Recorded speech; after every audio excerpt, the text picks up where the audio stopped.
রাসূল সাল্লাল্লাহু আলাইহি ওয়াসাল্লাম বলেছেন, 4টি জিনিস আপনার ঘরে থাকলে এখনই সরিয়ে ফেলুন, না হয় আপনার ঘর বরকতশূন্য হয়ে পড়বে।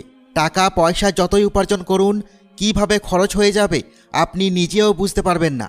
সর্বপ্রথম যে জিনিসটা সরিয়ে ফেলতে হবে সেটা হলো যে কোনো ধরনের বাদ্যযন্ত্র। রাসূল সাল্লাল্লাহু আলাইহি ওয়াসাল্লাম বলেছেন, যেই ঘরে বাদ্যযন্ত্র থাকবে সেখানে রহমতের ফেরেশতা আসবে না। দ্বিতীয় যে জিনিসটি হলো সেটা হচ্ছে ঘণ্টা। বন্ধুরা, যে কোনো ধরনের ঘণ্টা যদি আপনার ঘরে থাকে তাহলে সেই ঘরে রহমতের ফেরেশতা আসবে না। তৃতীয় যে জিনিসটা হলো সেটা হচ্ছে যে কোনো ধরনের ছবি, ঘরের দেওয়াল হোক অথবা শোকেস হোক, ঘরে কোনো প্রাণীর বা মানুষের ছবি রাখা যাবে না।